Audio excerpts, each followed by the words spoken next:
வணக்கம் நண்பர்களே. இன்னைக்கு நம்ம வேலியிருக்கா பைமை சேனலில் எதை பற்றி பார்க்க போகிறோன்னா, வருவதையே முன்கூட்டி சொல்லக்கூடிய சிவன்மலை ஆண்டவன் கோவில் பற்றி நிறைய பேருக்கு தெரியும். இந்த ஆண்டவன் கோவிலில் வைத்திருக்கக்கூடிய உத்தரவு பெட்டியில் என்னென்ன விஷயங்கள் நடந்திருக்குதுன்னு நமக்கு தெரிஞ்சது தாங்க.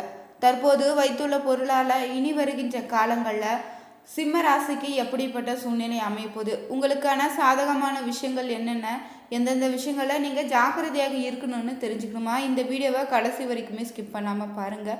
இது போன்ற சுவாரஸ்யமான பதிவுகளுக்கு நீங்கள் மறக்காமல் வேலியிருக்க பைமை சேனலை சப்ஸ்கிரைப் பண்ணிக்கோங்க. கூடவே இருக்கிற பெல் பட்டனை கிளிக் பண்ணிக்கோங்க. மேலும் நீங்கள் தனிப்பட்ட முறையில் ஜாதகம் பார்ப்பதாக இருந்தீங்கன்னா ஜாதகத்தில் ஒரு தெளிவான பதிவையும் பரிகாரத்தையும் பெற்றுக்கொள்ள வீடியோவில் டிஸ்கிரிப்ஷனில் கொடுத்துருக்க நம்பருக்கு நீங்கள் மறக்காமல் கால் பண்ணி தெரிஞ்சுக்கோங்க. வாங்க நண்பர்களே, வீடியோக்குள்ளே போகலாம். சிந்தனை, சொல்னு, செயல்னு அனைத்திலுமே வேக காட்டக்கூடிய நீங்கள் எதற்காகவும் பலனையும் உடனே எதிர்பார்ப்பீங்க. பின்னால் இருக்கக்கூடிய குறை கூறுவதுன்னு உடனிருந்தே துரோகம் செய்வது உங்களுக்கு பிடிக்கவே பிடிக்காதுங்க. உணவு விஷயத்தை பொறுத்தவரை நீங்கள் சூடாகவும் சுவையாகவும் தான் எப்போதுமே விரும்பீங்க. இந்த ராசிக்கு 2ஆம் இடம் பார்த்தீங்கன்னா தனம், குடும்ப வாக்குஸ்தானத்துக்கு அதிபதியாக புதன் வருவதால் பணத்துக்கு குறைவு இருக்காதுன்னே சொல்லலாம். கையில் தங்காதபடி செலவுகள் தொடர்ந்து கொண்டே தாங்க இருக்கும். புதன் பேச்சுக்கு அதிபதியாக இருப்பதால் யோசித்த அந்த கணமே பளிச்சுன்னு பேசிடுவீங்க.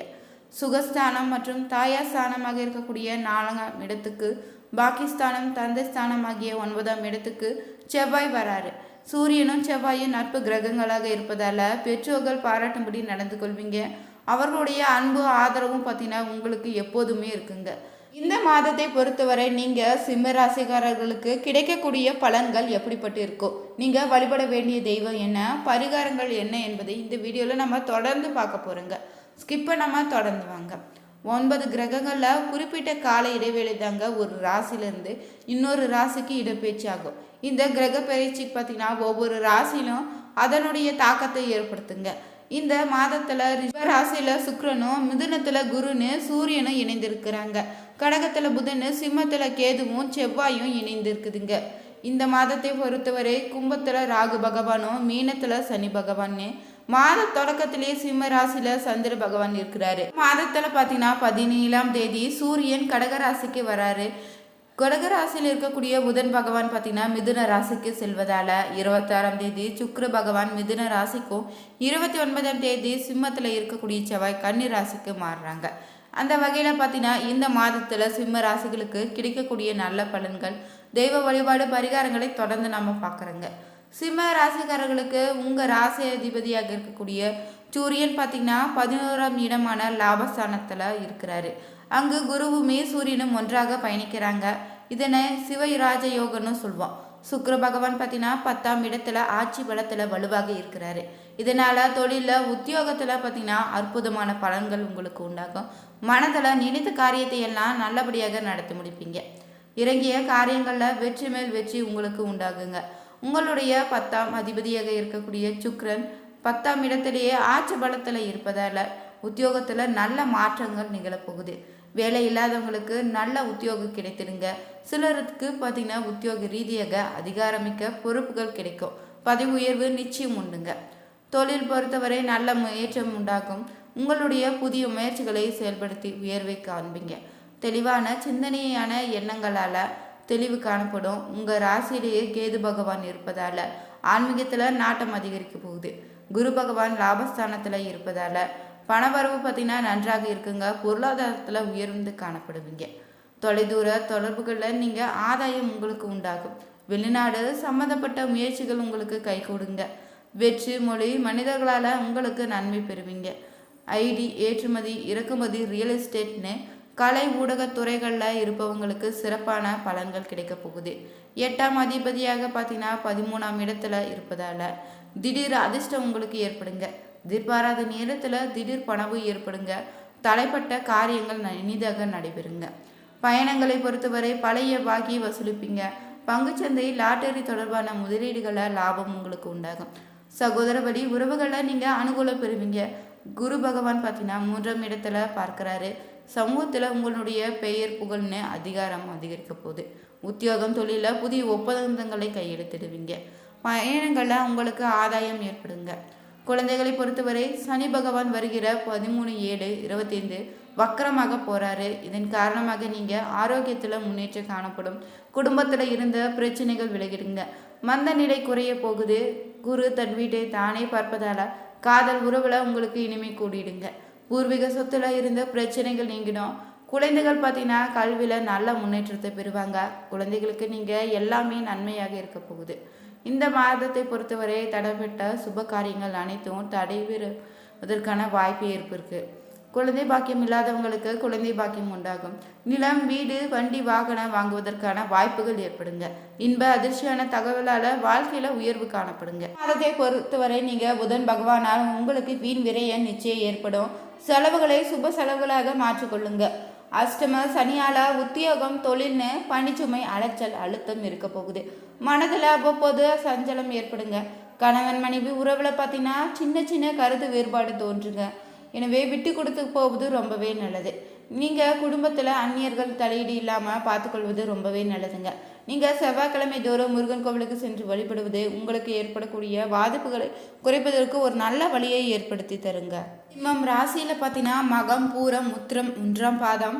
கிரகநிலை பார்த்தீங்கன்னா தொழில் ஸ்தானத்தில் சுக்கிரனும், லாபஸ்தானத்தில் சூரியனு, குரு, அயன சயன, போகஸ்தானத்தில் புதன்க. ராசியில் செவ்வாய், கேது, களத்து ஸ்தானத்தில் சனின்னு, ராகுன்னு கிரகங்கள் வலம் வரப்போகுது. இந்த மாதத்தை பொறுத்தவரை உங்களுக்கு எப்படி அமைய போகுதுன்னு பார்த்தீங்கன்னா அயன சைன போக பெரிய ஸ்தானத்துக்கு மாத மத்தியில் வராரு. தொழில் நிமித்தமாக இடம் விட்டு இடம் பெயரக்கூடிய சூழ்நிலை உண்டாகுங்க. உங்களின் தரத்தை விட தீயவரோடு சகவாசத்தை குறைத்துக்கோங்க.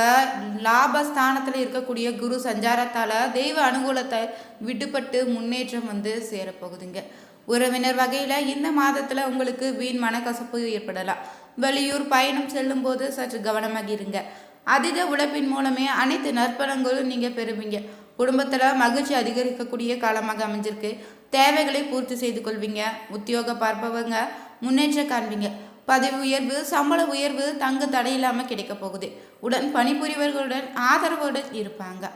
புதிய வியாபாரம் தொடங்குவதற்கு முன்னாடி நீங்கள் ஒன்றுக்கு மேற்பட்டவர்களுடன் ஆலோசனை செய்வது ரொம்பவே நல்லது. உங்களுடைய அறிவை பயன்படுத்தி ஏற்றம் காணக்கூடிய காலமாக அமைஞ்சிருக்கு. கலைஞர்கள் புதிய ஒப்பந்தங்களை கிடைக்க பெறுவீங்க. புகழ் பாராட்டு கிடைக்க போகுதுங்க. மாணவர்கள் தொடர்ந்து சிறப்பான நிலையில இருப்பீங்க. நல்ல மதிப்பெண்கள் கிடைக்க போகுது. பலருக்கும் பார்த்தீங்கன்னா வெற்றி நிச்சயங்க. பொதுநல சேவர்கள் நல்ல முன்னேற்றத்தை காண்பீங்க. அரசியல்வாதிகள் எதிர்பார்த்த பதவியை அடைவீங்க. அலைச்சல் இருக்கக்கூடும். பெண்கள் உற்சாகமாக காணப்படுவீங்க. கணவன் மனைவிக்கு இடையே சண்டை சச்சரவு ஏற்படும். அண்டை அயலாருடன் அன்பு பாசமும் கிடைத்திடுங்க. மாணவர்கள் கல்வியில் சிறந்து விளங்குவீங்க. இந்த மாதத்தை பொறுத்தவரை மக நட்சத்திரக்காரர்களுக்கு நன்மை தீமை பற்றிய கவலைப்பட உங்களுக்கு கொடுக்கக்கூடிய பணியை திறம்பட செய்து முடிப்பீங்க. போட்டிகளை மறையும். திருமணம் தொடர்பான காரியங்களை சாதமாக பலனும் பெறுவீங்க. குடும்பத்தில் இருந்த மறைமுக எதிர்ப்புகள்னே மறைய போகுது. உங்களது வார்த்தைக்கு மதிப்பு கூட போகுதுங்க. கணவன் மனைவிக்கிடையே இருந்த மனக்கசப்பு நீங்கிடுங்க. பிள்ளைகள் உங்களது பேச்சுக்கு வழி செலி சாப்பிப்பாங்க. பூரம் நட்சத்திரக்காரர்கள் பொறுத்தவரை இந்த மாதத்தில் கடன் தொடர்பான பிரச்சனைகள் தீர்ந்துடும். பணவரத்து கைவிடும். மனக்குழப்பம் நீங்கிடுங்க. உடல் ஆரோக்கியம் உண்டாகும். திறமையாக செயல்பட்டு பாராட்டுகளை பெறுவீங்க. சின்ன விஷயத்துக்கு கூட கோபம் வரலாம். நிதானமாக இருப்பது ரொம்பவே நல்லது. வேற்றுமொழி பேசும் நபரால் நன்மை உங்களுக்கு உண்டாகும். உத்திரம் 1ஆம் பாதம் பொறுத்தவரை இந்த மாதத்தில் புத்தி சாதுரியத்தால் எதையுமே சமாளித்து முடிப்பீங்க. வீண் அலைச்சல் ஏற்படுங்க. நீங்கள் நினைத்தபடியே மற்றவங்க நடந்து கொள்ளாத டென்ஷன் ஏற்படலாம். அதனால் யாரிடமும் திணிக்காதீங்க. தொழில் வியாபாரம் தொடர்பான பயணங்கள் அதனால் அலைச்சல் ஏற்படலாங்க. வியாபார விரிவாக்கம் தொடர்பான பணிகளில் இடையூறுகள் ஏற்படலாம். பழைய பாக்கிகள் வசூலித்து தாமதமான நிலை காணப்படும். இந்த மாதத்தில் நீங்கள் ஞாயிற்றுக்கிழமைகளில் அருகில் இருக்கக்கூடிய ஒரு சிவன் கோவிலுக்கு சென்று 3 முறை வலம் வழிபடுவது ரொம்பவே நல்லது. சந்திராஷ்டம தினங்களாக பார்த்தீங்கன்னா ஜூலை 16, 17 அமைது. அதிர்ஷ்ட தினங்கள் பார்த்தீங்கன்னா 4, 5, 6. சிம்ம ராசிக்காரர்கள் பொறுத்தவரை பார்த்தீங்கன்னா எதையுமே திறம்பட செய்து முடிப்பீங்க. படித்த படிப்புக்கு செய்யக்கூடிய வேலைக்கு உங்களுக்கு சம்மந்தமே இருக்காதுங்க. பெரும்பாலும் நீங்கள் சிலரை வைத்து வேலை வாங்கும் தொழில்கள் தான் செய்வீங்க. பெயர், பணம், புகழ் ஒன்றாக கிடைக்கும் கூடிய துறைன்னு பதவியை தேர்ந்தெடுத்து தாங்க கிடைக்கும் வரை காத்திருந்து செய்வீங்க. ஏற்றம் ஏமாற்றன்னு மாறுபட்ட நிலையை நீங்கள் கடந்து எப்போதுமே முன்னேற்றம் உயரன்னு வழிபட நீங்கள் திருவண்ணாமலையை தொடர்ந்து வழிபட்டு வருவது சிறப்பான பலனை ஏற்படுத்தி தருங்க. இந்த பதிவில் சிம்ம ராசிக்காரர்களுக்கு எப்படிப்பட்ட சூழ்நிலை அமைய போகுதுன்னு தெரிஞ்சுக்கிட்டோம். நீங்களும் சிம்ம ராசி அன்பர்களாக இருந்தீங்கன்னா மறக்காமல் நம்ம சேனலை கமெண்ட் பண்ணுங்கள். இது போன்ற சுவாரஸ்யமான பதிவுகளுக்கு மறக்காமல் நம்ம சேனலை சப்ஸ்கிரைப் பண்ணிக்கோங்க. அனைவருக்கும் நன்றி நண்பர்களே.